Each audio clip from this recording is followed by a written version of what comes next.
Manawaker Studios Flash Fiction podcast is supported by patrons on Patreon. To find out more or to add your support for as little as $1 a month, visit patreon.com/Manawaker.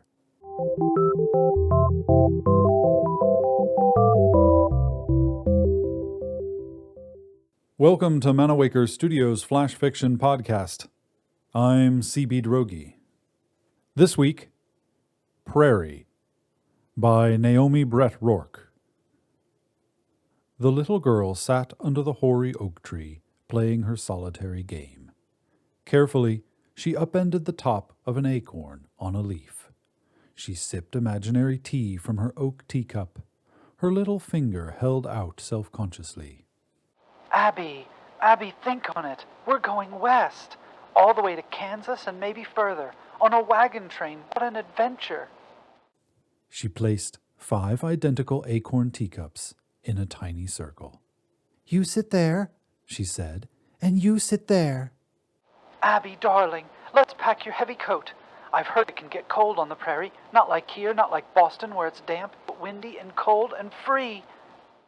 Next, she placed 5 broad leaves for plates. On each leaf, she placed several stalks of ryegrass, a tiny white daisy, and a piece of bark. "Here you go. There's some greens for you, and bread and butter, and a piece of meat. That's good for you. Eat it up." Leaning over the handkerchief table, she upset one of the tiny place settings. "Oh, you knocked your plate over. That's dear, you know. Well, here's more."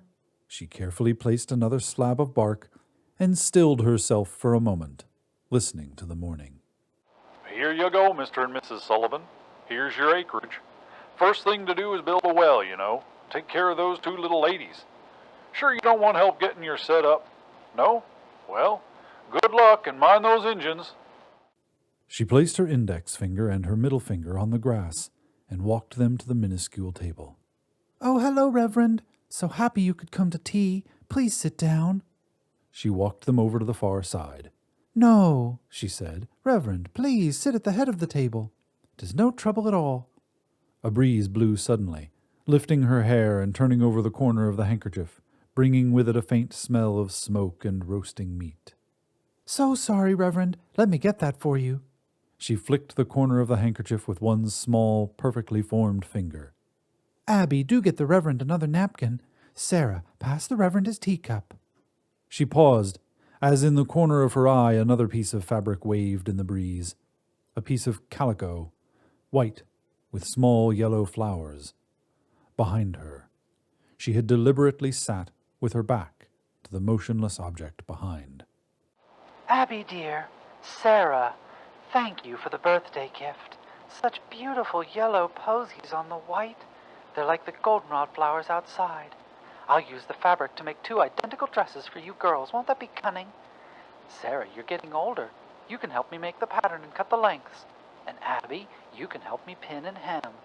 And make sure to get all the pins out and back in the box. We're not in Boston anymore. Pins are dear out here. "And you, Papa, thank you for bringing us out west.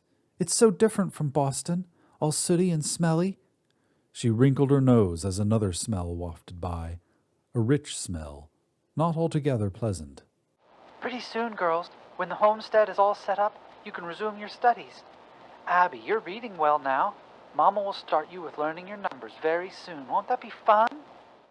She picked up her makeshift china and shook the grasses, daisies, and bark to her side. She put the plates back down again and picked up a tiny purple bergamot flower for each, placing it carefully and lovingly on the side of each plate. "Here's a piece of cake for you, Reverend." Sarah, get the Reverend some more tea. Abby, maybe he would like a fresh napkin. She took a slightly larger acorn cup and mimed pouring tea into 1 cup. What did you say, Reverend? What about the Indians?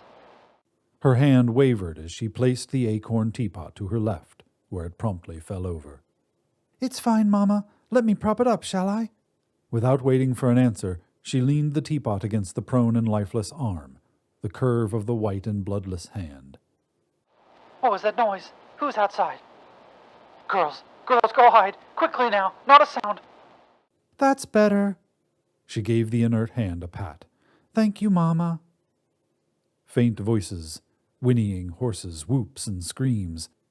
They had been there before, but now they entered her consciousness, slowly, coming up from below like the cool water that had filled the well, like the stalk of corn growing from the ground, like her father's blood coming up from the wounds in his crumpled body. Anne, get the rifle in the shells. Put that table up against the window and get down. William!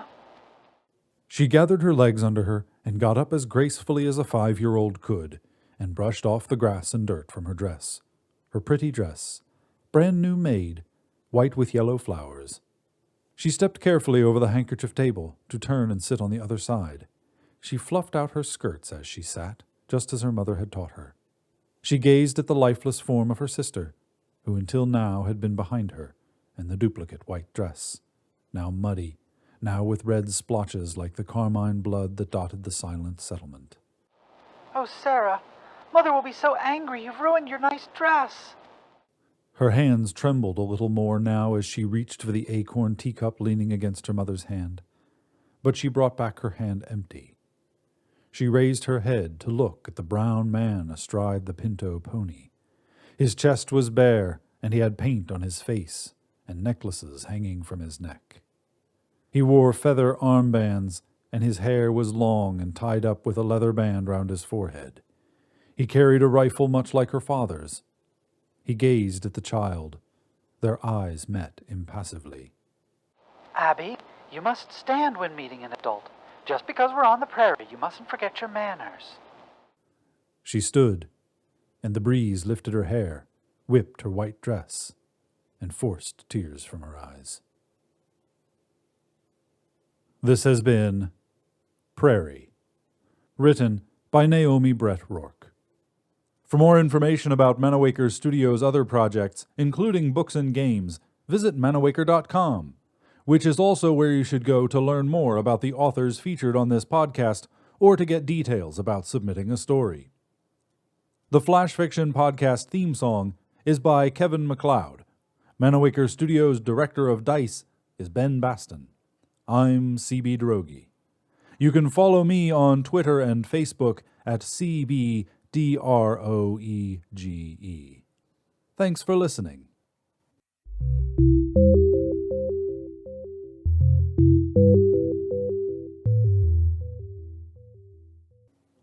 On the next installment of Manawaker Studios' Flash Fiction Podcast, it eats your money and the wallet that used to house your money. It devours your books and your pens and your writing, your phone and your external hard drive. You have to try to become indifferent to possessions.